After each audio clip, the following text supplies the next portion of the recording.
if you already have your diet together, if you already know what your meal plan is going to be, that's great, awesome, kudos to you. Obviously, if you've paid attention and you've been on board and on top of this kind of thing, and this has been what you've been doing for a while in your own life, then you know your body, you know your physiology and yourself better than I do. So, go ahead and follow your instincts. But if you need a clue, or maybe you need some fresh ideas or whatever, or if you have no clue, then that's what this video is going to. I'm going to lob some ideas over the plate to see if you swing at any of them, or throw something at the wall and see if it sticks, whatever. Oh Lord, it's so difficult because it's such an individual thing. So, anything that I say, or the totality of everything that I say or touch on in this video, isn't going to work for everybody at all. It's going to be, so I'll try to divide it up. And it's hard to generalize, it really is. But ideally, if everything was, if you could have it your way completely, you would want to start your diet out. Now, this is how I do it. You'd want to start your diet out at exactly the same caloric intake that you've been running at, for a while now, or whatever your standard is. If there's a standard, I find a lot of people are up and down, and if they really started to pay attention, they would see that it drastically swings one day to the next, what their intake is. But if you're somebody that has paid attention and you know how many thousand calories you take in a day, then you want to begin your diet the same, provided that right now, as you've been eating, you're not gaining weight, you're not losing weight, you're pretty much just hovering around the same spot or whatever. You want to start out there. Actually, the way that most normal people, I don't consider myself normal, but most normal people, I find that when I look at what they've been eating, they're all over the place. So what I typically do, it's not uncommon at all. I will literally add calories. I will step somebody's caloric intake up, usually, most of the time. If I'm putting together like a thermogenically oriented diet that we're going to try to burn body fat off and dig the deficit, the caloric deficit is still going to be there. It's still calories in and calories out, but it's not the way you think it is. The calories in, I don't cut that. That's not where I get the calories from, the ones that I got to take away. The hole I have to dig. I don't take them off the front end. They come off the back end. They come off in the expenditures, under the energy expenditures list. And yeah, there are people out there that off the cuff, just a knee-jerk reaction, they'll just automatically say, oh, well, that can't work. How can that work? You can't burn that many more calories for it to have any kind of actual difference just because you change up the food sources. Well, yeah, you can. So no one that has tried it and knows any better is going to discount this advice. But people who are in a groove, they've been doing something the same way forever, they're going to look at it and they're going to say, oh, that's ridiculous. Yeah, you keep on thinking that. Keep on doing what you're doing. Okay, get on with your bad self. I do things a different way, because if you're trying to hold on to all the muscle you can hold on to, okay? If you're trying to keep all the muscle, and I'll tell you what, particularly if you're a natty, because it's hard enough to keep all that muscle if you have some when you're dieting. If you want to get the fat off, well, all these terms are just loosely thrown around. We don't even speak proper English anymore. We speak colloquial English, what they refer to as colloquial English. So when I use the word diet, you know what I mean, right? I mean, like, we're going to put together a plan, and from this date to this date in this time frame, we're looking to create physiological changes in our bodies. We have a target, what we're shooting for, a goal, and that this diet is a change in how we eat, because really diet is just how you eat, period. You know what I'm talking about. When I say diet, you know what I'm referring to, how I'm using that term. So, first off, you got to remember the golden rule with thermogenics, how it applies to dietary-induced thermogenesis. And that is that protein is your most thermogenic macronutrient. Don't take my word for it. Google, everybody got Google at their fingertips. Google, protein's your most thermogenic macro. Now, when you're stepping up, say you're eating 3,000 calories right now. So you're not gaining weight, you're not losing weight, you're up and down, but you're about there. You're close enough. If I saw your diet and I say one day I see that you've eaten, I don't know, 2,400 calories, and then one day you've eaten 3,500 calories, and then one day you've eaten 1,700 calories, I may start you out at 3,000 calories. Yeah. And the thing is, we're not trying to gain fat either. So I might start you at 3,000 calories. But I'm looking at your ratios too. And usually the protein's never where people think it is, unless you're tracking. You know, I'm sure those of you who track and know exactly what you're eating, before you started tracking, you probably didn't. You had an idea, but you underate protein-wise, and you probably, when you started tracking, were surprised to find that that protein wasn't adding up to what you believed it was every day. So that's why, you know, when you start counting, it makes a huge difference. And if you're not serious enough in this aspect of life to count all that, or to care about all that, then you know, hey, you know, no foul there. Just do your thing. That's how you do things. So, given that, when I find that most people's protein intake is kind of low anyway, typically, or it's all over the place, and that's the most thermogenic macro, if I'm going to keep you at 3,000 calories, then you're going to be eating a lot more protein-rich food. And I mean bulk-wise as well, because protein is only worth 4 calories a gram, right? So if I'm taking away from fat and I'm taking away from carbohydrate, and we're just going to run, you know, we're going to stack up that protein to make up for those calories, because we're still going to get in 3,000 calories a day. Well, that's going to be a lot of protein. There's going to be a lot of meat. There's going to be a lot of, you know, fish, eggs, dairy, whatever, however we decide that that's what you want to eat, or however you decide when you put your diet together. So I'm going to take the protein to about, I'm going to look to take the protein to be about 60% of the daily intake. And you don't have to be 3,000, whatever it is you're going to come in at. If you don't have any idea and you're lost in the sauce, just take a stab, take a shot in the dark. You got to do something. Take a shot in the dark. You know, figure out about how many calories you think you should be to accomplish what you're trying to accomplish, and then make your proteins 60% of that coming from protein. 60% of the total calories of the day come from protein sources. Okay, so whatever that number ends up being of grams per day for you for protein, then you want to take that and divide it into how many meals you're going to eat. You're going to eat 6 meals, you're going to eat 5 meals, you're going to eat 7 meals, you're going to eat, and I consider everything a meal. When I'm really getting down to the nuts and bolts of it, and I'm counting everything, everything's a meal.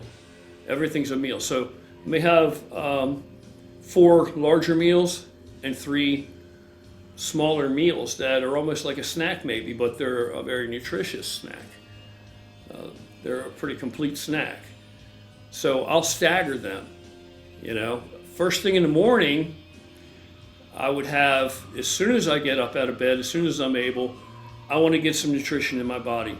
Typically, I would have, you don't have to get mad crazy. Like I said, it depends on how much protein you're going to need to get per feeding session to be able to hit your numbers. The first one in the morning, I might get 25 grams, 20 grams, 30 grams, whatever have you, of some kind of an isolate, a whey isolate. Now, if you don't want to spend a coin on isolate, just get whey, because the isolate is better. The isolate is more assimilable. It's a higher PER, protein efficiency rating, but whey itself, Jesus, the protein efficiency rating of whey exceeds that of any natural occurring food substance, higher than eggs even. So even whey, if it's a reliable, reputable brand, and then how the hell do you know that? You have to take a shot in the dark there too, I guess, kind of. You're putting your trust in other people. Just basic, simple whey. So I've heard and I have seen people say, oh, whey, just regular whey, that whey is garbage. No, whey is not garbage. Are eggs garbage? Is milk garbage? Is beef garbage, fish garbage, chicken garbage? Because even just regular old whey exceeds all of that in protein efficiency. So, please. People say all kind of shit, I tell you. So if you want to get whey isolate, get that. If you want to get hydroslate, get that. I do hydroslate largely a lot for that. So the point is, first thing, get up out of bed in the morning. You've slept all night, you fasted all night, you weren't eating in your sleep. Get some whey going in you. Yeah, 20 grams, 25 grams, 30 grams, whatever, just throw it down there. It's not your breakfast. First thing in the morning, as you prepare breakfast. So breakfast, all right, you want to probably have another, like I said, you're dividing these protein servings over 6 meals, 5 meals, 7 meals, whatever you need to do, however you arrange your diet, orchestrate your diet. So I would say that whey shake, that counts as one, because then you're going to put your food together. It may take you a half an hour before you're taking a bite of whatever you're making. It may take 20 minutes. I don't know. It depends on what you're making. Typically, I'll be heavier on my carbohydrate in the morning because I need the nutrition. My body been at rest all night long. So once the whey's down there, I go and start my breakfast. My breakfast is going to have some kind of a green vegetable to it. I will say this, you may come to find that you're eating so much food during this time as this diet's rolling along. If you're trying to get big, you're probably going to be eating so much food that you're going to be prioritizing, and you're going to end up falling short on the vegetable count. You're going to end up falling short on the vegetables and micronutrients. I will say that. I don't like a lot of diversity in my diets when I'm dieting with something in mind like that. If I've picked from here to here, I'm trying to accomplish this, X. Well, then, like I said before, I'm not going to be overly exhaustive in these food choices. I want to keep myself somewhat limited. Yeah, there's a lot of different stuff I'm going to eat, but I'm going to be limited enough that when I remove foods and plug in other foods as the diet progresses, I'll be able to see how the body reacts to that. If I'm eating so many different things, if there's so much variety in my diet, it's going to make it a little more complicated for me to know what the hell is creating what effect. It really is. So that's why I do that. It just keeps it simpler. And what you tell yourself is, it's not forever. Okay, just like if you want that donut or you want that chocolate chip cookie, you tell yourself this isn't forever. I'm just locked in this groove. I'm going to do from this to this and see where I am. And you know what? They're not going to run out of donuts and chocolate chip cookies in the world. They'll still be manufacturing them however many months from now, however many weeks from now, whenever it is you cut this diet off. So, basically why I would encourage people to do it this way is it introduces you to a different kind of discipline, and if you stick it out, you might find that if you stick it out and you really dot all the I's and cross all the T's, you will make the best progress you've made. And if that happens, then you may say, wow, okay, I see the reward in that now. And that's going to make you even better at this the next go around. So that's why we do it in pieces.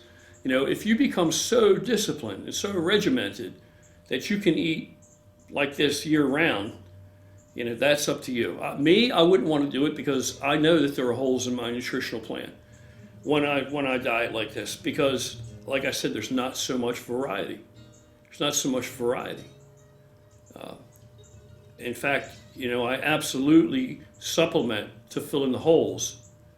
But we'll get to that in a different video. I think that's very important, but we'll get to that in a different video. Micronutrients are important. So the breakfast, I'm going to have a fairly heavy carb, probably oatmeal. And when I first start out, I'm going to be okay with eating a less fibrous or a less complex, a less expensive as far as calorically oatmeal. So I may have an instant oatmeal, And later on, I'll begin to get into these other oats, you know, like the Irish or steel cut stuff, things like that later, so that I can crank up, you know, the thermogenic effect of the food. I want to leave myself room to improve it. I don't want to just go full bore, you know, all guns, all hands on deck from day one, because I want to incrementally ratchet this up. As my body stops responding, I want to be able to notch it up again and notch it up again, right? So it's just like when you do cardio, you don't want to do everything, you know, from day one. You want to do as little as you need to do to get the effect you want. Then when that's not longer encouraging your body because you've adapted so well, you're not going to get that effect anymore. Now you turn it up a little bit. Right? So same way with the food. If you haven't been eating in a regimented manner, when you put this diet together and you get started on it, you're going to have, your body is going to be a difference and a big change to your body. So once you see, give it 2 weeks. Give it 2 weeks. And once you see at the end of 2 weeks what has happened, then you can modify or make changes or do whatever you need to do. Particularly if you really don't know where to start, then you just start. Get the thing together. If you're off on the calories or whatever, you're going to see what your body's done with that. Give it 2 weeks. Give it 14 days. Every 14 days, check yourself, you know. So first meal, I may have some oatmeal. I may have, hell, I don't know. I may have eggs. First thing in the morning, I like eggs. I may have eggs first thing in the morning. I'll probably wash that down with some skim milk and water after that. And maybe I'll have some fruit. I don't know. Maybe. I might have blueberries or something in my yogurt. Fresh blueberries.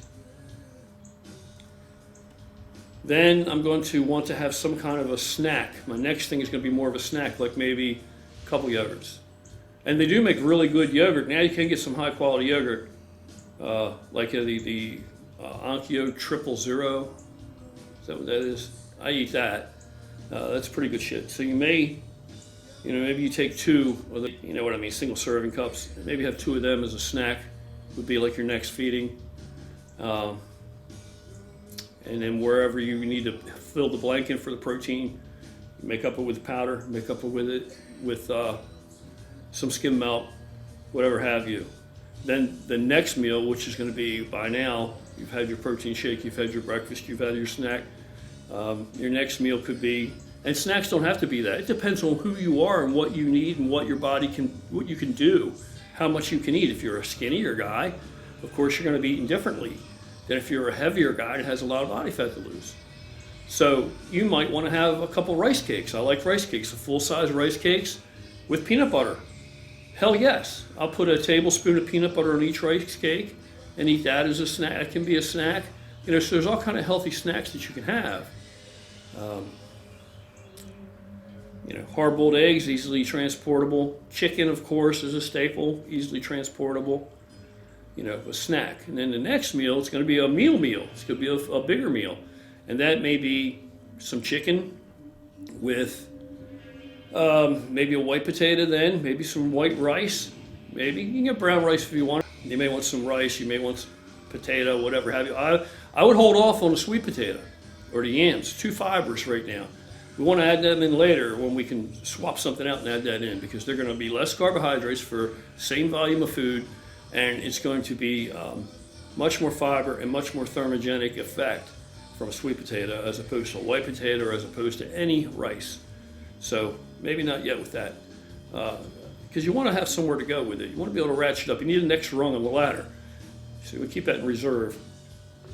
Have your, be moderate with the fiber and the thermogenic effect of the food. You want some there, but be moderate. Just right now become established with a regimentation, an orchestrated diet, and see how your body responds to that. Then go from there based on your feedback. All right, so that'll be a bigger meal. That may be some chicken, it may be some beef, particularly if you're a skinnier guy. Beef is awesome if you're a skinnier guy, especially. Me, I might have a tenderloin, I might have a bunch of broccoli, I might have spinach or something, and I may have rice.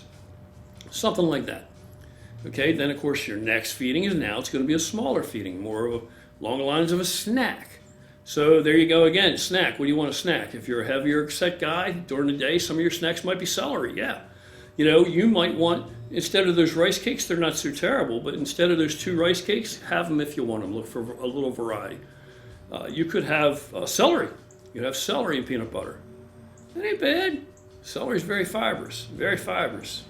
Like I said, you can keep the fiber to a minimum right now. Low roar, it's probably going to be more fiber than you're currently eating. We want to go somewhere with this. We don't want to just get our fiber from a supplement. We want to be able to get it from whole food as we step up things in the diet. Eventually, if we need more fiber, we will use a supplement, but we may not get to that. So basically, that's how you want to stagger it out. Throughout the day, I will probably eat chicken, I will probably eat fish, and I will probably eat beef, all on the same day. And if I'm going to do the fish, I may have salmon twice a week. And again, salmon, higher calorie, fattier fish. Yes, it's really good fat, yes. But doesn't matter if it's really good fat or if it's crappy fat. If it's too much fat, it's going to turn into fat. So again, look at your body, look where you're at. Use a little bit of sense and judgment. Can you afford to eat salmon 2 or 3 times a week? Or do you maybe need to have it, smaller portion of salmon twice a week? That's how you're going to determine your portions and things. And plus, like I told you, you break your protein up, how much you need. You fill in the holes with something else. Well, next time you have fish, like tomorrow or the next day, if it's not going to be salmon, then you can have a white fish because you're going to have less fat in that. So you understand. So by the end of the day, the whole point is, by the end of the day, you want to be able to hit your numbers. Hit your numbers overall, hit your numbers with your protein intake. If you're running proteins, I would start out 60, 20, 20, unless you already know that you're particularly sensitive to carbs or particularly sensitive to fats.